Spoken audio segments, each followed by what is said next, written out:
The Nikon AFS 200-500mm f5.6 lens versus the Nikon 80-400mm f4.5 to 5.6 lens. Now, which one should you buy? Find out next.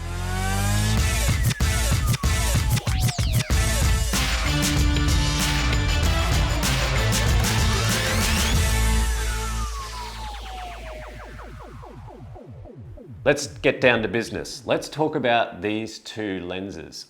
I've owned this Nikon 80-400mm f4.5 to 5.6 lens for coming up to near on 10 years.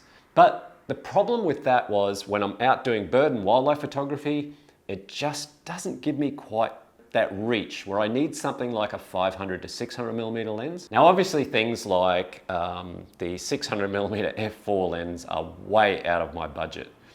Whereas something like this lens, the Nikon AFS 200-500mm, the f5.6, it's very close to my budget. Here in Australia, this 200-500 retails for about just over $2,000, whereas this 80-400mm, it retails for just over $3,000. So there's actually $1,000 difference between these two lenses. Now, I've gone and hired this lens to give it a try out for the week while I'm here in location, because I've been out just across the road here. I'm about 100 meters away from the beach, and let me tell you, if you're ever out doing this type of photography where you're doing sunrises and birds and wildlife and you want to get up at sunrise, make it easy on yourself. Get accommodation that's right next to the beach. So yeah, just 100 meters that way and there's water. So let's talk about the main differences between these two lenses to begin with. First of all, size and weight. The 200-500, being a constant f5.6 aperture, is considerably larger than the 80-400mm. The weight on this one, you're looking at 2,300 grams, whereas the weight on this one, you're looking at 1,570 grams. The minimum focus distance on this one is 1.75 meters, and that's just under 6 feet, I think. On this one, it's 2.2 meters, which is just over 7 feet. Now, obviously, there is some considerable differences in focal length. Both have that push-pull feature, so they're not internal zooms. Now, that may be a very important thing for you guys as well. Just know that when you're out and you're in things like rain, dust, sand, and you're in those low angles and you may be down on the bird's eye level type thing on the ground, you do have the susceptibility of getting sand and dust into these lenses. But if you don't want to do that, I've actually made a little video on how you can kind of like remedy that, and I'll leave that up here for you to check out just a little bit later on. So I'm at the last day of my week here at my accommodation, and I've been using this lens for a week, and I've used it for a whole heap of different things. I've used it for video. With the video on this, when you're at 500mm, and I'm using my Nikon D850 here, and if you use the crop ability, like a 1.5 crop on slow-mo or on the 4K, you get a 750mm reach on this. So that's fantastic when you're doing birds and wildlife. Whereas on the 80-400mm lens, I get a maximum reach of 600mm when that 1.5 crop is added. Since I've been using this 200-500, there are some differences. What I have noticed is that the 200-500 focuses just that ever so slightly slower compared to the 80-400mm. However, the 200-500, and I was quite surprised at this, is actually quite just that little bit sharper in terms of its images, because I've had a look at some of the images back on my laptop here at the Acom, and I was just blown away. I can't believe how sharp these images are. So let's talk about the benefits that the 80-400mm has over top of the 200-500. Firstly, you've got weight. This is far more lighter. It means if you go out, you can use this lens longer in handheld situations. Whereas with the 200-500, you're only going to be able to handhold this for something like about half an hour to an hour. Well, that is unless you've got, muscles like this guy right here. Another little thing about this 80-400mm over the 200-500, it has a 77mm diameter filter thread, whereas on the 200-500, it has a 95mm filter thread. So the filters for this particular lens are going to be much more expensive. Whereas the great thing about this lens, On my lenses, something like the Nikon 16-35, the 24-70, and the 70-200, all of those lenses share a 77mm filter thread. So that means I can use my filters on all these lenses, whereas on this one, well, I'd have to buy other filters that are 95mm. Another feature that the 80-400mm has over top of the 200-500 is it has a shorter throw when you're going from minimum to maximum focal distance. With a very short twist of your wrist, you go from 80 to 400. Whereas on the bigger lens, the 200-500, it's kind of like you've got to wind a clock. It's like 1, 2. So that could be very valuable time that you've missed, and you might miss a shot of a bird taking off. Or it could be something like a deer that's got its head up, but by the time you've got to 500mm, you've just missed that microsecond.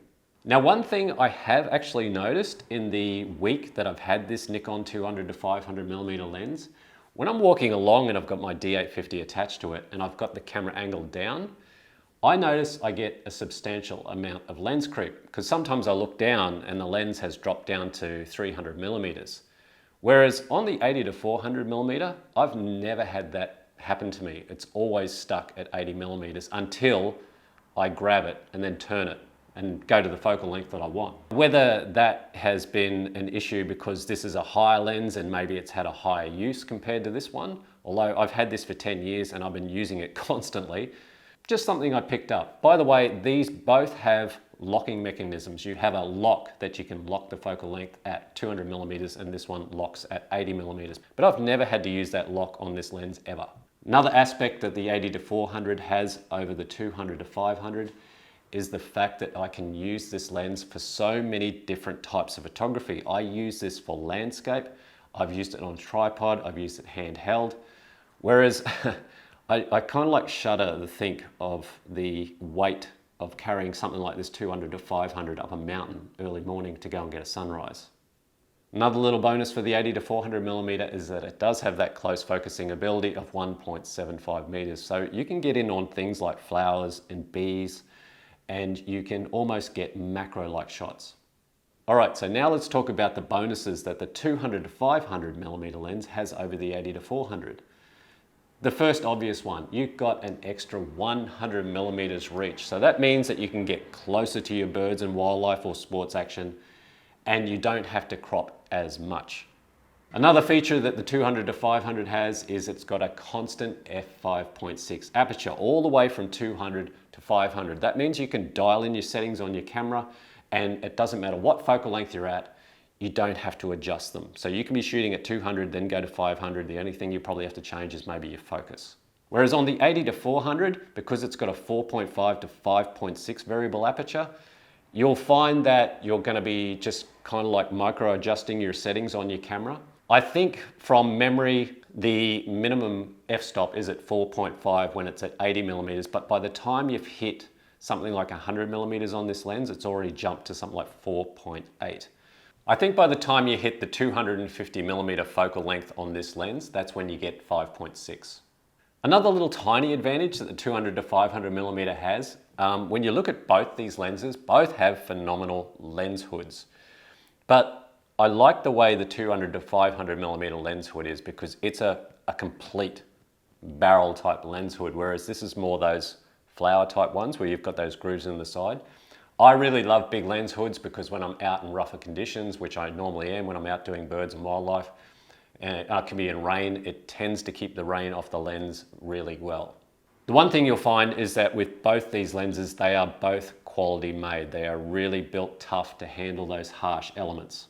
So I absolutely love both of these lenses, and I think you're on a winner, and it doesn't matter which one you buy. But the thing about the 80-400mm lens is it has been very reliable. It has never let me down. I've taken it to places like Iceland and Scotland, and I've been in horrendous weather, and I've been out using it for birds and wildlife there, and it's just been fantastic. I have absolutely no doubt at all the 200-500mm would be exactly the same. All right, so we've had a good look at both these lenses. So which one should you buy? And it's a really hard decision to make because both are fantastic. Both have great image quality, although the 200-500 just has that little tiny bit sharper image quality. Look, if you were traveling constantly and you're on the move and you're wanting a really good versatile lens that you could use not only for bird and wildlife and sports, but also for things like landscape photography, for close-up shots on bees, on flowers. Look, I've even done some portrait stuff with this lens as well. Then yeah, I'd be looking at that 80-400mm, and I'm probably sure that your arms will probably thank you for it as well. With the 200-500, I think it's more of a dedicated lens to things like sports and birds and wildlife. So if you're looking for a lens and you're constantly going to be living on the end at 500mm or 400mm, then I'd be going for this lens. I know you're going to have to be using it in conjunction with something like a monopod when you're doing birds and wildlife, or a shoulder strap, just to give your arms that little bit of a rest. But I think for the price that you pay for that lens, I wouldn't go past it. I think it's a great lens. Whereas this one, still a fantastic lens, but it is Mr. Versatile. You can just use it for so many different types of photography. And I guess what you have to sum up is the type of photography that you're wanting to do. So say for example, you were just going to do birds and wildlife, there's just no question. I'd be getting the 200-500 because I need that focal length to get right in there as close as I can to the action. Whereas with the 80-400mm, yeah, I can get pretty close, but I then have to substantially crop on those shots. And that's why I use the Nikon D850, because I've got a 45 megapixel sensor in that camera. And that allows me to crop in, and I still get a decent sized image. So for travel, landscape, portrait, birds and wildlife and sport, I would spend that extra $1,000 and I would be going for that 80-400mm lens. Whereas if I was just specializing in things like sports photography or birds and wildlife, yeah, I'd just go for the just over 2,000 Australian dollars here for this lens. Anyway guys, I really hope this has helped you out. By all means, just leave some questions in the comments below if you need to know anything more. Never stop creating, and I'll see you next time. Oh, by the way, I'm out of here. It is just too nice over there. I'm going to see the beach.